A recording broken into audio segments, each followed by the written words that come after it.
Alrighty, what is up, dudes?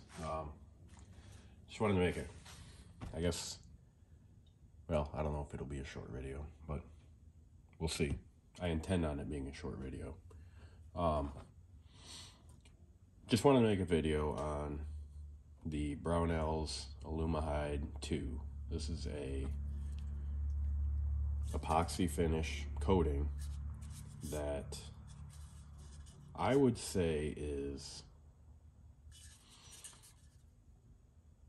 it's similar to Cerakote. This stuff is super easy to use. I mean, it's literally just like a rattle can. That's all it is. So the only thing that's really different is kind of how you spray it. I mean, you want to, if you do it the way the directions say to do it, you'll be fine. And on here it says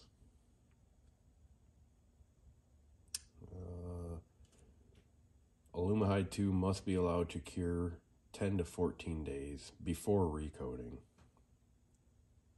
20 dries to a light touch in about 10 to 15 minutes. Wait 24 hours or more before extensive handling. So some people get that confused. The 10 to 14 days, that's before you recoat it.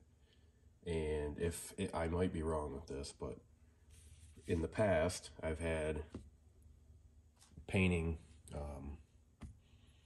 projects that you have to wait because your first layer of paint is actually off-gassing. So your second layer, if you spray it too soon or too late, because sometimes you can get away with spraying it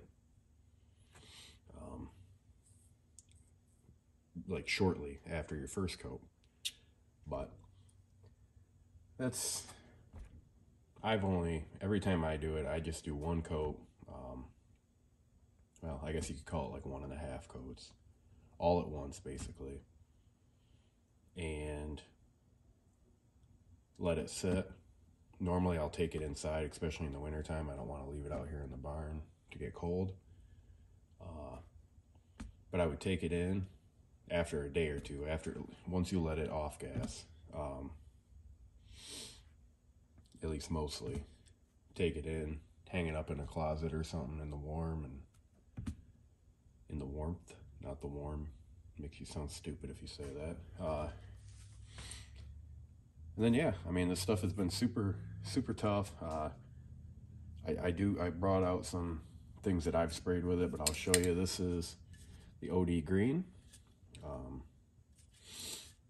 One thing to note with the Aluma Hyde, they sell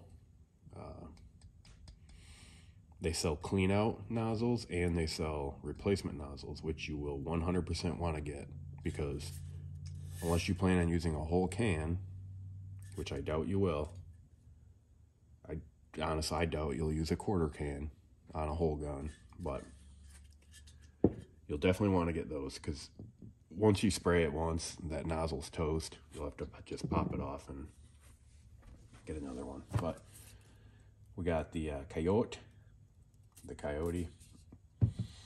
and the Magpul FDE. I like the OD green the most, because green guns are way cooler than anything, but this one is a very close second. I like the finish of that, which you'll see here shortly. Let me move this stuff. Let me clean this up a little bit and show you some stuff. Alrighty, so this isn't the first thing, but the second, I believe this is the second thing that I sprayed with the Aluma Hyde. Don't mind the bright green Hive mag release there. It's there for function, not fashion. But you can see it in the camera. So the frame and slide obviously are different. The frame is the Magpul FDE. So that's what I was saying about the finish. I really like,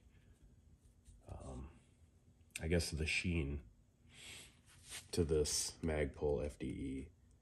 It's definitely a little glary. So if you're thinking about like like hiding out in the woods. Maybe that's not the one, but if you're thinking about just a good looking gun, that's definitely a contender. The slide is in the Coyote, and you can see there's little wear marks. Not quite sure what happened right there, and this is a polymer slide, so it's all polymer that got sprayed here. Other than that, though, it's held up really good. I mean, very, and this has been holstered, not a whole lot, because it's my Glock 44, but out back shooting, you already have your Glock 19 holster on, might as well. So we got that. I guess sticking to the trend of polymer, you can, obviously you can spray PMags. This one here is OD green. I haven't used these a ton since I sprayed them. Actually, I haven't used these a whole lot at all. I really have been preferring the metal mags the last couple of years. But you can see it's a OD green PMag. Pretty cool. Very, very easily done with the Aluma Hyde. Let me decide which one of these I'm going to show you and get back to you. Alrighty. So next one I'll show you is my, man, if I didn't have like a piece of lint in my eye just now, 10.5 quad rail. Not the mag out that way, I can show you a little better. Kind of same thing as before, just opposite with the Glock. We have a Coyote sprayed lower, and the Magpul FDE on the upper receiver and on the buffer tube.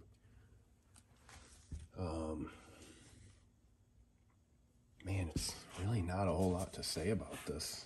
The stuff actually, it holds up great.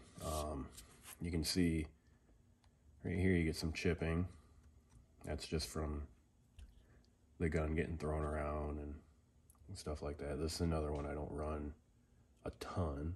I need to put some oil or something on this forward assist, but come on. Let me look through the camera. Yeah, you can see that difference in finish again. That was kind of my whole plan with this. Before I put the quad rail on, I had just a M-LOK handguard that matched with the Magpul FDE. My whole plan kind of here was just kind of almost like a poor man's scar kind of deal. You know, just a bunch of different FDE colors, and I got like the B5 Coyote down here. That's one of those Strike Industries toolless dust covers. Strike FDE anodized. Charger handle. FDE B5 grip. I'm telling you that way you can, if you have a gun sitting there with a FDE B5 grip on it, you can say, oh, I like that color, well, whatever. But not a whole lot on there. This gun doesn't get nearly enough love. Just got prefer a little bit longer rifles. But that'll lead us into next thing. If you don't have these are the Brownells metal mags, real nice. This FDE is really cool. It's like a peanut butter almost. Put it in here. You can see it. You can see that color difference on that. Pretty cool, man. Last but not least, my favorite of all of these is my, my BRN 180. You've probably, if you've been on this channel at all, probably seen this rifle before. This is by far one of my favorites.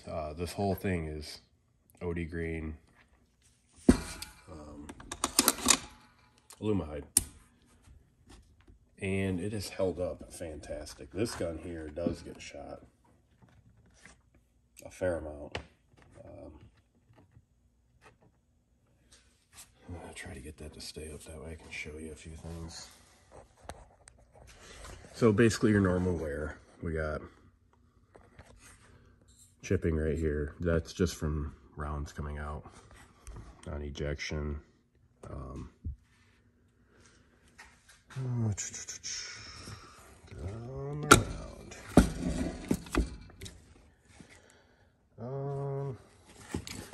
Yeah, right there.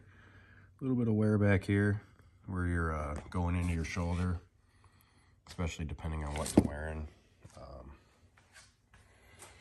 Same thing with right here. A little nick right there. That's from folding the Midwest Industry stock. And your QD right here. Does the tappy right there. But you see, that's how they get chipped. Being careless. Other than that though, I mean, this stuff is awesome. Got a little bit right there. That's from a M-Lock light mount. But other than that, I mean, the shit's not just like coming off. And that's, I think, what the main thing all of us are looking for in a gun coating. This gun, like I said, this one gets ran a fair amount. And, I mean, it's pretty much the high contact points. But you can see, like right here, I mean, I'm holding the gun just like that. And it's not all beat down or anything right there. You got a little bit right on that. Sorry about that. Right on that. Those two Picatinny. That might not even. Well, maybe. But it's in the area, so we'll say that's worn down just from use. But yeah, man. I mean, if you're looking for a... Well, here. Again, more Brownells mags. OD green. And these, I mean, you can see this held up great. And this one, I know, has been used definitely a good amount. But like I was just about to say, if you're looking for a very cheap, I mean, this stuff's like 13 bucks, I think. And it goes a long ways. So if you're trying to do, that's my only can of OD green I've ever bought. I've done the BRN, a handful of these Brownells mags, 5 of these P mags. What else? Oh, I know there's more I'm missing. And I would say this is probably about a quarter full. So definitely buy spare spray nozzles for sure, because you're gonna have leftover. And yeah, but if you're looking for a cheap coating, a very durable coating, and I mean, it looks good too, you should definitely check out the Aluma Hyde. I think you'll be pretty happy with it. So go over to Brownells, check it out. It's good stuff. All right. Adios, amigos.